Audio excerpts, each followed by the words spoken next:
கடகராசி அன்பு சொந்தங்களுக்கு வணக்கங்க. கடகராசி அப்படின்னாவே ஒரு பிரச்சனைனா அதை நாசூக்கா கையாள தெரிஞ்சவங்க. யாரோட பொல்லாப்பையும் சம்பாதிக்காம காரியத்தை மட்டும் கண்ணும் கருத்துமா முடிச்சுக்க கூடியவங்க.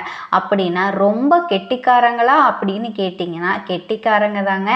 ஆனாலும் ஒருத்தர் மனசை கூட நோகடிக்க மாட்டாங்க. தப்பானவங்களாகவே இருந்தாலும் அவங்களுக்கு நல்ல விதத்தில் வழிகாட்டக்கூடியவங்க, நினச்சதை சாதிக்கக்கூடியவங்க. இவங்களுடைய திறமைக்கு இவங்களை தவிர வேறு யாராலையும் ஈடு இணை வைக்கவே முடியாது. கடக ராசிக்காரங்க ஒரு இடத்துல இருக்காங்க அப்படின்னாவே மற்றவங்க எல்லாம் ஜாலியாக இருக்கலாம். ஏன்னு கேட்குறீங்களா? மொத்த பொறுப்பையும் இவங்களே ஏற்றுக்குவாங்க. கடக ராசிக்காரங்க ஒரு வீட்டில் இருக்காங்க அப்படின்னா அந்த குடும்பத்தோட மொத்த பொறுப்பையும் இவங்களோட தலையில தான் இருக்குங்க. யாருக்கும் கொடுக்க வேணாம். தன்னால் போய் தலையை கொடுக்கறதுல கடகத்தை மிஞ்சிக்க ஆளே கிடையாதுங்க. கடகம் ஒரு சில நாட்களில் யோசிக்கும், நம்ம தான் எல்லாத்துக்கும் ஓவராக இடம் கொடுக்குறோமோ அப்படின்னு. அப்படி இருந்தாலுமே அதிலிருந்து உங்களால் மீண்டு வெளியே வரவே முடியாதுங்க. சதா நேரமும் மற்றவங்களுக்காகவே வாழ்ந்தாலும் இவங்களை பற்றி யோசிக்க ஒரு ஜீவன் கூட கிடையாது. கடகராசியை பொறுத்த வரைக்கும் அந்த கஷ்டத்தை மறைச்சி வச்சுக்கிறதுனாலேயே மற்றவங்க எல்லாரும் இவங்களுக்கு இவங்க என்ன போய் கஷ்டப்படுறாங்க அப்படின்னு இவங்களை ரொம்ப ஜாலியாக இருக்காங்கன்னு நினச்சிட்டு இருக்காங்க. ஆனால் இவங்க மனசுல இருக்கிற வேதனை இவங்களுக்கு மட்டும்தாங்க தெரியும். அந்த அளவுக்கு உங்க கஷ்டத்தை வெளியில சொல்லக்கூட ஆள் இல்லாம உங்களுக்கு நீங்களே மறைச்சிக்கிறீங்க. பார்க்குறவங்க எல்லாருமே ஏகபோக வாழ்க்கையே நீங்க வாழ்ந்துட்டு சந்தோஷமா சுத்திக்கிட்டு இருக்க மாதிரி தெரியும். ஆனா உங்களுக்கும் அந்த கடவுளுக்கும் மட்டும்தாங்க தெரியும் உங்களுடைய வாழ்க்கை நிலை ஒவ்வொரு நிமிஷமும் முள்படுக்கையில போய்கிட்டு இருக்கிற மாதிரி. இப்படிப்பட்ட கஷ்டத்திலையும் தன்னை சுத்தி இருக்கவங்களோட நல்லதுக்காக மட்டுமே பாடுபடக்கூடிய கடக ராசிக்கு இனி வரக்கூடிய நாட்கள் எப்படி இருக்க போகுதுங்க? சுழற்சி சுழற்சி அடிக்க போகும் சுக்கிரன் கட்டாயம் நடந்தே தீருங்க. என்னன்னு தானே கேட்குறீங்க? நீங்கள் எதிர்பார்த்த அத்தனை விஷயங்களும் உங்களுக்கு கிடைக்க போகுதுங்க. இத்தனை நாள் நீங்கள் ஏங்கிக்கிட்டு இருந்த காரியங்கள் அனைத்தும் நடக்க போகுதுங்க. அதில் சுக்கிர பகவான்னு பார்த்தீங்கன்னா உங்களுக்கு யோகத்தை அள்ளி கொடுக்க போகிறாரு. நீங்கள் எதிர்பார்த்த வாழ்க்கை வாழ போகிறீங்க. கடகராசி அன்பர்களை பொறுத்த வரைக்கும் சுக்கிர பெயர்ச்சியால் என்ன பலன் அப்படின்னு தானே நீங்கள் கேட்குறீங்க. தெரிஞ்சுக்கலாங்க. சுக்கிர பகவான் 12ஆம் இடம் உங்கள் ராசிக்கு 12ஆம் இடத்துல போய் அமர்றாருங்க. ஸோ இது வரைக்கும் 11ஆம் இடத்துல இருந்த சுக்கிரன் இப்போ 12ஆம் இடத்துக்கு போய் அமர்ந்து அங்கே குருவோட இணைஞ்சு இப்போ பல பலன்களை கொடுக்க போறாரு. அப்போ இந்த கடகராசி அன்பர்களுக்கு சுக்கிரன் அப்படின்னா நாளுக்குரியவன், சுகத்தை கொடுக்கக்கூடியவர், வீடு வண்டி வாகனத்துக்கு காரணக்கர்த்தாவா இருக்கக்கூடியவர் இந்த சுக்கிரன். அவர் போய் 12ல் மறைஞ்சிருக்காருங்க.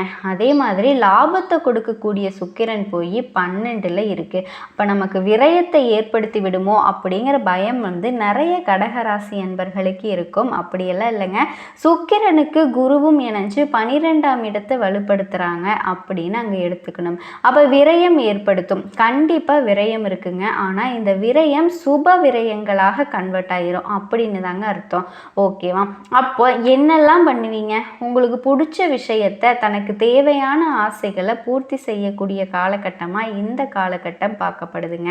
ஏன்னா 2 கிரகங்களும் 12ஆம் இடத்துல இருக்காங்க. அப்போ 12ஆம் இடத்துல இருக்கும்போது 12ஆம் இடத்தை வலுப்படுத்துறது அப்படின்னு அர்த்தங்க. முதல்ல தூக்கம் நல்லா வருங்க. அப்போ தூக்கம் நல்லா வருது அப்படின்னா என்ன? உங்கள் ஆசைகளை நிறைவேற்றி கொண்டிருக்கீங்க அப்படின்னு அர்த்தம். நல்லா இருக்கீங்க அப்படின்னு அர்த்தம். அப்போ தூக்கம் நல்லா வரும். இது வரைக்கும் கடந்த 2 வருஷமாக குழப்பம், மனசங்கடம் எதுவுமே இல்லாமல் தனிமையில் இருக்கக்கூடிய கடகராசி அன்பர்கள் இப்போ நிம்மதியாக தூங்கக்கூடிய தன்மையை நிச்சயமாக ஏற்படுத்துங்க. 12ஆம் இடம் அப்படிங்கிறது வெளிநாடு, வெளிமாநிலம், அந்நிய தேசத்தை குறிக்கக்கூடிய இடம் இந்த 12ஆம் இடம். அப்போ நிறைய கடகராசி அன்பர்கள் இப்போ வெளிநாடு, வெளிமாநிலம், அந்நிய தேசத்துக்கு போயிட்டு வரக்கூடிய பாக்கியங்களை நிச்சயமாக உருவாக்குங்க.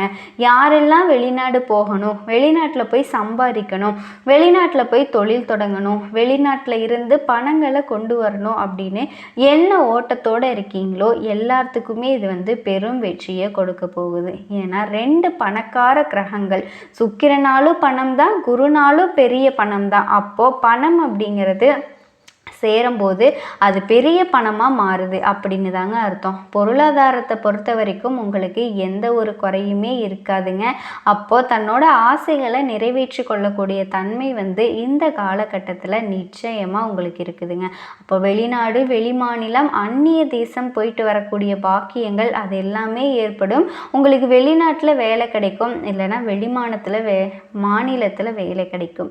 12 அப்படிங்கிறது நகர்தல். அப்படின்னா என்ன? டிரான்ஸ்ஃபர், அதாவது இடமாற்றம். டிரான்ஸ்ஃபர் கட்டாயமாக கிடைக்குங்க. இந்த டிரான்ஸ்ஃபருக்காக எதிர்பார்த்து காத்து கொண்டிருந்தவங்களுக்கு கட்டாயம் நீங்கள் எதிர்பார்த்த இடத்திற்கு இடமாற்றம் கிடைக்குங்க. இந்த காலகட்டத்தில் நீங்கள் எதிர்பார்க்கலாம். அதே சமயம் பணமும் வரணும்ல, அந்த ப்ரமோஷன் கொடுத்தாகணும். அப்போது ப்ரமோஷனை எதிர்பார்த்து காத்து கொண்டிருந்தவங்களுக்கு கட்டாயமாக ப்ரமோஷன் இருக்குங்க. அடிஷ்னல் ஜாப், ஏதாவது ஏற்கனவே ஒரு வேலையில் இருக்கவங்க இன்னொரு வேலை செஞ்சு பணத்தை பெருக்கக்கூடிய அமைப்பு, அப்போது வருமானம் வருங்க. அதற்குண்டான செலவுகளையும் செய்வீங்க அப்படிங்கிறது தான் அதோட அமைப்பே. அதே சமயத்தில் பார்த்தீங்கன்னா இந்த குருவும் சுக்கிரனும் இணைஞ்சு 6ஆம் இடத்தை பார்க்குறாங்க. இப்போ 6ஆம் இடம் அப்படிங்கிறது என்ன? கடன் அப்படிங்கிற அமைப்பு. காலகட்டம் நிச்சயமாக இருக்குங்க. ஒன்று கடன் வாங்குவீங்க, இல்லை கடனை அடைப்பீங்க. கடன்கிற வார்த்தை உங்கள் குடும்பத்துக்குள்ளே உங்களுக்குள்ள பேச்சுவார்த்தை நிச்சயமாக நடக்குங்க. கடன் வாங்கிறதுக்கு வங்கியில் அப்ளை பண்ணியிருக்கேன் அப்படின்னா கட்டாயமாக இந்த காலகட்டத்தில் உங்களுக்கு கடன் நிச்சயமாக கிடைக்குங்க. குருனா வங்கி, ஸோ 6ஆம் இடத்தை பார்க்குது. கண்டிப்பாக கடன் கிடைக்கும். கடன் உண்டு. நீங்கள் கடனாக கன்வெர்ட் பண்ணிக்கிறது நல்லதுங்க. எப்படி கன்வெர்ட் பண்ணிக்கலாம்னா, ஒரு வீடு வாங்குறது, வண்டி வாகனம் வாங்குறது, குழந்தைகளோட படிப்புக்காக செலவு பண்ணுறது, இந்த மாதிரி நீங்கள் வங்கியில் கடன் வாங்கலாம். இல்லை திருமணம் சார்ந்த சுப விஷயங்களுக்காக கடன் வாங்கலாம். வெளிநாட்டில் குழந்தைகளை படிக்க வைக்கிறதுக்காக கடன் வாங்கலாம். ஸோ இந்த மாதிரி கடன் வாங்குறது நீங்கள் கட்டாயமாக வாங்குவீங்க. அதை சுப கடன்களாக மாற்றிக்கோங்க. சரிங்களா? உங்களுக்கு தேவையில்லாத சிந்தனைகள் இந்த காலகட்டத்தில் அதிகமாக வருங்க. அதை முற்றிலுமாக தவிர்த்துக்கோங்க. எதிர்ப்பு, பகை இருக்குமா அப்படின்னு கேட்டிங்கன்னா கண்டிப்பாக எதிர்ப்பு இருக்கும், பகை இருக்கும். அதுக்குள்ளே போவீங்க, ஆனால் அதை ஈஸியாக சமாளிச்சிருவீங்க. அதில் வெற்றியும் பெறுவீங்க. ஸோ இந்த மாதிரி எதிர்ப்புகளோடும் போராடி அதை வெற்றி பெறக்கூடிய தன்மைங்கிறது இந்த காலகட்டத்தில் இருக்குங்க.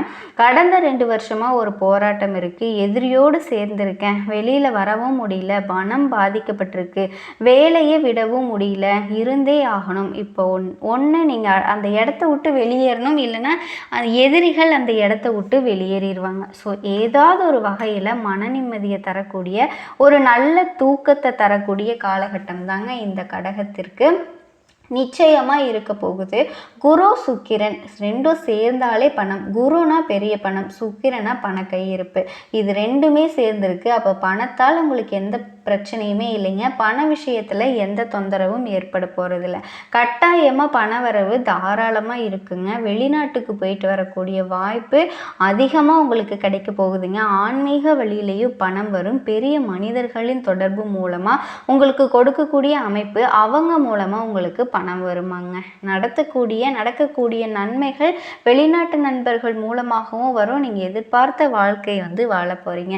உறவுகள் சார்ந்த விஷயத்தில் கொஞ்சம் எச்சரிக்கையோடு இருங்க. குரு நல்லவனுக்கு நல்லவன், நேர்மையான வழியில் போகணும் அப்படின்னு நினைக்கக்கூடியவருங்க. ஆனால் சுக்கிரன் அப்படிங்கிறது எப்படி தான் பணத்தை அனுபவிக்கணும், எந்த வழியில் வந்தாலும் சரி, ஆனால் பணம் கிடைச்சா போதும். இதில் உங்களுக்கு என்ன தெரியுது? குருங்கிறது நல்ல வழியில் வர்ற பணத்தை ஏற்றுக்க போகிறவர். சுக்கிரன் பணம் வந்தால் போதும் அப்படின்னு நினைக்கக்கூடியவர். 2 பேருமே இருக்காங்கன்னா எதிர்த்தன்மை கொண்டவர்களாகவும் இருக்காங்க. குரு சுக்கிரனும் எதிர்த்தன்மை கொண்டவங்க. ஒரு எக்ஸாம்பிளுக்கு குரு கிழக்க போச்சுன்னா சுக்கிரன் மேய்க்க போகும். அப்போ இப்போ இது எதிர்த்தன்மை. சரிங்களா? இந்த எதிர்த்தன்மை இருக்கும்போது எதிர்வாதங்களும் ஏற்படுத்தும். அப்போ ஒரே விஷயம், சுக்கிரன் அப்படிங்கிறது களத்திரக்காரகன். இப்போ களத்திரம் சார்ந்த விஷயத்தில் கொஞ்சம் கவனம், எச்சரிக்கையோடு இருங்க அப்படிங்கிறதுல ஞாபகம் வச்சுக்கோங்க. கடகராசி என்பர்கள் ஆண்களாக இருந்தீங்க அப்படின்னா பெண்கள் சார்ந்த விஷயத்திலையும், பெண்களாக இருந்தீங்க அப்படின்னா ஆண்கள் சார்ந்த விஷயத்திலையும் கவனமாக இருக்கிறது ரொம்ப நல்லதுங்க. இந்த விஷயத்தையெல்லாம் மட்டும் நீங்கள் கடைப்பிடிச்சிங்கன்னா போதும், கண்டிப்பாக உங்களுக்கு நல்லது மட்டும்தாங்க நடக்கும்.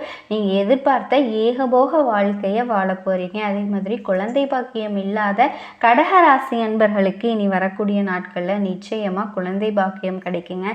நான் போகாத கோயில் இல்லை, வேண்டாத சாமி இல்லை, பண்ணாத ட்ரீட்மெண்ட் இல்லை அப்படின்னு கஷ்டப்பட்டுட்டு இருக்க உங்களுக்கு குழந்தை பாக்கியம் கண்டிப்பாக கிடைக்குங்க. நீங்கள் எதிர்பார்த்த மாதிரியே நல்ல சந்தோஷமான வாழ்க்கையை வாழ போகிறீங்க. கடகராசிக்காரங்க உறவினர்கள் கிட்ட மட்டும் கொஞ்சம் கவனமாக இருந்தீங்க அப்படின்னா கண்டிப்பாக உங்களுக்கு நல்லது தாங்க நடக்கும். எதிர்பார்த்த வாழ்க்கையை அமைக்க போகிறீங்க. சந்தோஷம் மேலோங்க போகுது. குடும்பத்திலையும் நல்ல மகிழ்ச்சியும் மேலோங்க போகுதுங்க.